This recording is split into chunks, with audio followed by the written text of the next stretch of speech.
Cheating fiancée tried telling me that her affair was just a test, so I said goodbye and walked out. Let me start from the beginning here. Yesterday I met my fiancée at our wedding venue for our 4-month-out meeting to finalize details. We drove to the venue separately because she was leaving straight from work. Towards the end of the meeting she let me know her friend was dropping off her rental car and needed a ride home and asked if it would be okay. I said yes, thinking nothing of it, as it wasn't that far from our home. And I know her friend well. I get home and tried to get in touch with her for the next 3 hours. No answer. At approx the 1.30 mark I texted her friend and asked if she had made it to her okay. I was very worried. My fiancé ends up coming home and says sorry it took longer than expected. She hung out with her friend for a bit before leaving. Okay, no biggie, just LMK next time please. Her friend gets back to me a few minutes later and says sorry I couldn't make it to the venue, didn't see your fiancé tonight. I asked her why she would say this and she said she didn't know she can't control what her friend says and walked outside. I'm sketched out AF by this point. I have never done this, but I looked at her phone records, yes I did, and don't regret it. I saw that when she went outside she called her friend that had texted me right after she went outside. I also saw an hour-long call with a number I didn't know on the way to the venue. I asked her what rental place they went to and multiple other questions. She had quick answers and they seemed legit. I thought maybe I'm crazy here, I need to chill and sleep on it. This morning I asked her to please see the text from her friend, asking her to pick her up and I would apologize for questioning her the previous night. She said no. I said when I caught up to you yesterday on the way to the venue I saw you were on the phone, who was that? She said, oh, that's the friend I picked up later on. That's when I knew for a fact she was lying. I said I looked at her phone records and knew that wasn't true. She then changed her story to say, oh, I needed to meet up with a coworker to discuss a patient who is the coworker, and why couldn't you discuss that over the phone? I need to show him the techniques in person. His name is Michael. Okay. I am sketched out beyond belief at this point. We never lie to each other. I asked to see the texts with Michael. She said wouldn't let me see. I said why not if there's nothing to hide? Are you having an affair? Do you not want to be together anymore? She pauses and proceeds to tell me all the things that are wrong with me. I work too much. I don't spend enough time. Her don't listen. I'm astonished at this point. All of this is news to me. I put 2 and 2 together at this point. I know something sketchy is going on. I again asked to see the texts. It took about a half hour of convincing to see these texts. And they were crazy, sexual in nature, and talking a lot of shit about me. Also how she wanted to be with them, and how they're essentially in love. She started this job 1.5 months ago. He is her coworker. He is also 15 to 20 years older, and divorced multiple kids. I have been financially supporting her for the last few months as she got back on her feet, and was working extra so she wouldn't have to pick up a part-time job. We own a house, which we both live in with 3 dogs and a horse. Sorry for the novel, I am beside myself right now. I did not see this coming and we were going to get married in 4 months. Any advice would help. Update 1. As an update, I was finally able to sit down with her tonight and go over this. Again, she came in trying to blame me for what she did. Trying to justify the cheating and lying as a direct result of my lack of communication and listening. She said she wouldn't have had to start talking to this guy if I had been listening better. I spend too much time in the office working and don't dedicate enough time to her. I tried to explain that I was putting in extra hours to try and support her and the family financially, while she was struggling so she wouldn't have to get a part-time job. She said she would have rather gotten a part-time job, which makes no sense to me. She was under the impression that because this was short-lived, 1 week she say, and they only made out once, that we could move past this. When I brought up the text where she was trashing me and talking sexual with him, she deflected hard and I got nowhere with that. I told her that I'm not the reason that this is happening. She went too far and should have communicated with me or thought about the implications first. That I can never trust her again, and this is all because of her actions. Whether she wants to try and justify this as my fault is up to her. At the end of this part it got a bit calmer. I said, listen, we just really need to figure out the house we own jointly, and the 3 dogs. We came to the conclusion that either I stay and buy her out or we sell and get new places. The dogs, one of us will get one, the other 2 TVD. So that's where this left off tonight, and we'll continue to keep you all posted on progress. Curious what you all would do about the house. Financially I can support it alone, but it is nearly 3,000 square feet and 5 acres of land which was bought solely to have her horse. She is taking the horse when she leaves and boarding it at a barn. Day 3, I was able to sit and have a 3-hour conversation with her tonight. We talked about our relationship and what led to what occurred.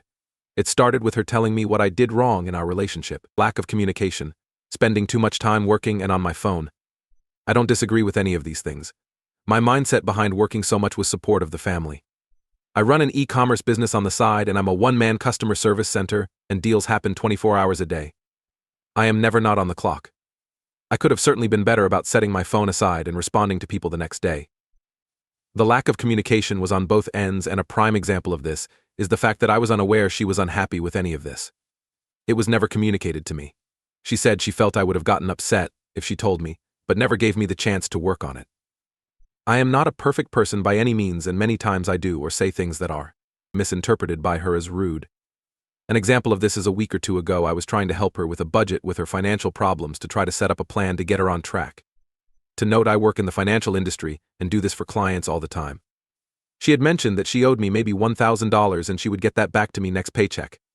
I said something like, "I think it's a little bit more than that. Let's go through the transfers I have made to our joint account." It ended up being over $5,000. My purpose for doing this was not to make her feel bad, but to realize how much I have been contributing. She took this as me trying to humiliate her. Was just trying to help, and maybe my timing was off. She told me I have been too focused on money lately, but I was only trying to make sure we were going to be okay. We still had quite a bit to pay for the wedding, and my budgeting mentality was on overload, trying to make sure we had enough. The fact that she keeps trying to justify what she did by attributing that as a direct correlation to my flaws really bothers me. She keeps telling me that she is surprised I would throw away 7 years of a relationship away like this. I keep having to remind her that I didn't throw it away. She did with her actions. She told me that I told too many people too quickly, and we could have resolved all of this between us. She also said that she wouldn't have had to talk to someone else if I was a better listener and communicator. I have finally determined the extent of the affair, which I actually believe based on the text that I read. They began talking 1-2 weeks before via duct text. I don't know if they had met up before outside of work, but this time around he had asked her to the park to play basketball and talk. She met up with him, and they ended up making out. I truly believe it didn't go further than this yet. But it would happen in the near future, I am sure. She says he is not her boyfriend. She also took off tonight, and I have no idea where she is at, assuming with him or a girlfriend. It is an awkward living situation, but I am hoping this resolves in the near term. I do think she wants me to get back with her and try to repair that. I think that the main issue was a lack of communication that manifested for a long time. We got into a routine, lived our boring, simple life, and meanwhile this problem was never discussed and grew over time. She acted out instead of talking to me, and also lied to my face / talked a lot of shit about me behind my back. She can be very sneaky, and I don't think I can fully trust her again. Obviously, this would be the easiest thing to do, but I don't think I would ever be truly happy. Understanding the root cause has helped me feel better. If nothing else, it will allow me to address my personality flaws / communication issues and see things from another perspective. I started hitting the gym today and will keep a routine going. I also plan on picking back up on studying for my CFP designation. I took the week off of work to focus on my mental health. Today I called the wedding venue and officially canceled the date. We were able to get some money back but lost a bit, unless the date can be resold to another. Unlikely. I also spoke with her parents again to keep them apprised. They live far away and I am sure are worried sick. I continue to let them know everything is fine and calm, and they don't need to worry about their daughter. I did some research, and with interest rates where they are today, I will not be able to find a comparable house for the mortgage I pay for this. Can barely find an apartment for less nowadays. I think my best option is to try and buy out her share and have her find an apartment. She seems agreeable at this time. We will have an appraiser out to assess value and see what half of the equity would be, and if that is doable for me. My questions to you all are: does this change your mind at all about the situation? Am I handling this properly? If not, what should I be doing different? Update 3. It's been nearly a month since this whole situation went down, and I owe you all an update. Has been a very busy, emotional, and eventful month. So I am not going to lie, the few days after this happened to me, I was a pathetic mess groveling to get back with this cheating POS. It's embarrassing to admit. But it happened, and it was all part of the process of moving on. While in this vulnerable state, I tried everything I could to do things right, make things better, but nothing worked. I was actually told that she had to make a decision, me or him, and she did the right thing, choosing him. I think that's when I woke up and realized I had let my self-worth go down the drain, and I needed to take a step back and really focus on me and what was best for me. It is hard after 7 years of doing everything for someone else to focus on your own needs, but that's exactly what I have been doing since. I moved our joint savings accounts to my individual checking account. I did the math of what was owed to me and transferred half of the balance back to the joint account for her to take. I have been working out every day since this happened. It makes me feel good to not only improve how I look, but helps me continue to think I've gone suit shopping for a massage out with friends and family. Not only was this relationship isolating of my friends and family, which should have been a huge red flag, but I never did anything for myself. Buying clothes is just not something I would do. I was always worried about providing for my sig other and animals. I've been seeing a therapist for the first time in my life, on a weekly basis. It helps me talk things out in my decision-making. It is something I will probably continue to do after this situation. Resolves just to continue to improve myself. Now, for the bigger items, I am still living in the house with the ex. She is sleeping in the guest bedroom, and we are at a point where the only communication is, "Did you feed the dogs?" I think she is a terrible person, and no matter what I say, in her mind, this is my fault. To accuse someone of being a bad communicator. And then using that as an excuse to then not communicate her feelings to me and cheat, as her being a hypocrite and an easy out in her delusional mind. I stopped bothering trying to reason with her because she is unreasonable. I have been keeping the ball rolling with listing the house for sale. I contacted an agent, had them come, and was happy with the proposed sale price. She then requests that I contact 2 other agents and get their opinions. One of which was recommended by her friend. Yes, I made all the calls, set up all the appointments, and met with these people. This is how the relationship always was. And even though it's not fair, I've been willing to do it all to get the hell out of here. After meeting with all 3, we ended up going with the first agent. Pictures were taken on Sunday and the house was listed for sale Sunday night. Open house next Saturday. Already getting a lot of attention on the resites. She will be taking the horse to a barn somewhere TVD. I had a conversation about the dogs and offered to take 1 or none. She said she would take all 3 of them to keep them together. They are a happy bunch and I don't want to fight over taking one if that will break them up. It also selfishly allows me to pursue a clean start. Unexpectedly, I met someone about a week ago that I've been spending quite a bit of time with. I have no false expectations here, but I'm enjoying hanging out with her. She's been through a similar situation in the past and has been helping me through this. It's really eye-opening speaking with a kind, thoughtful and independent woman.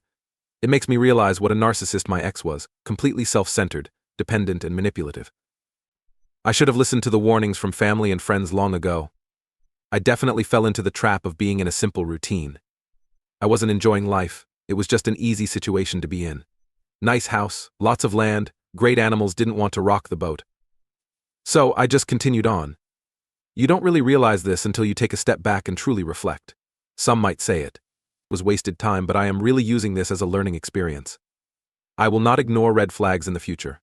I will not fall into the simplicity trap. I will continue to maintain relationships with friends and family. I just want to end this with a huge shout out to everyone on here that commented on my original post. I posted on Reddit because I had no idea what to do.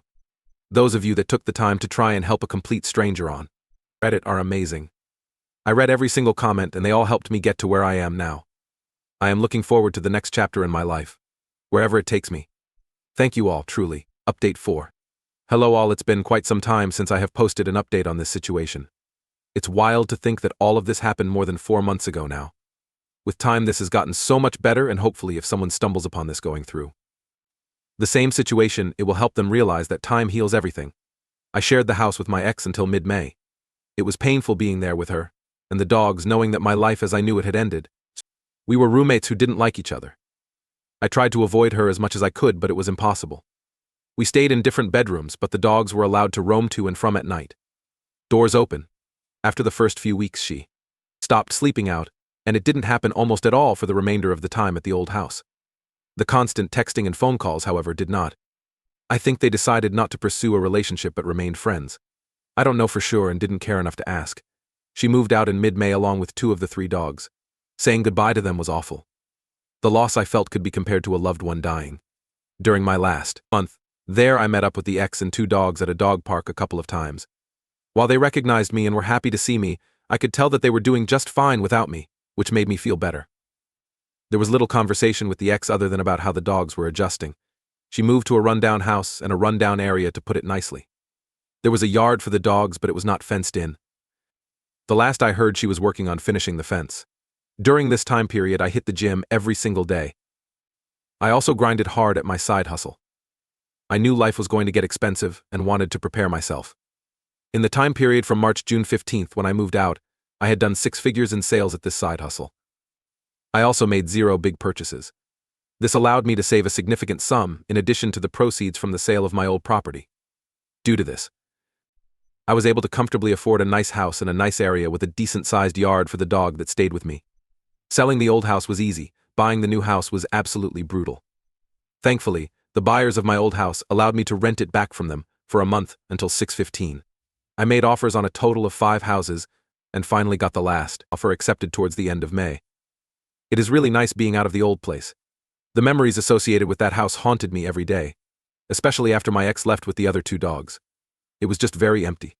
Moving was a pain, but friends and family came in clutch to help with it all. I have now been here a little over a month, and it is feeling more like home daily. I am still seeing the same woman, who is now my official girlfriend. I live a bit closer to her now, which is nice. She treats me really well, and I am very lucky to have her in my life. She helped me get through this situation and has been very cognizant and accommodating relating to my need for space and my emotional ups and downs. I've never been with someone who communicates so well, and it is making me a better communicator myself. My emotional intelligence has also grown significantly. Overall, life is good. While this was one of the hardest things I've had to go through, I feel blessed that it happened. I was going to marry a completely self-centered, ungrateful puss. I was so comfortable with my daily routine and didn't want to disrupt my animals' lives or lose my house, so I was willing to put up with being miserable. I will continue working on myself and learning more about my own wants and needs. I will also continue to provide my dog with the best life possible. I do think about my ex regularly, lots of flashbacks of good and bad memories. My new therapist has been extremely helpful, helping me realize that I probably won't ever get the apology from her that I want. She's just too proud to admit what she did was wrong. Communication with my ex has been very limited. I don't plan on seeing her or the other 2 dogs again. I've accepted that as what is best for everyone. If I missed anything you have questions about, please feel free to post a comment and I'll be happy to answer. This situation is over at this point and I won't be making any more posts on the subject. Thanks for following the saga and for all the support through the process.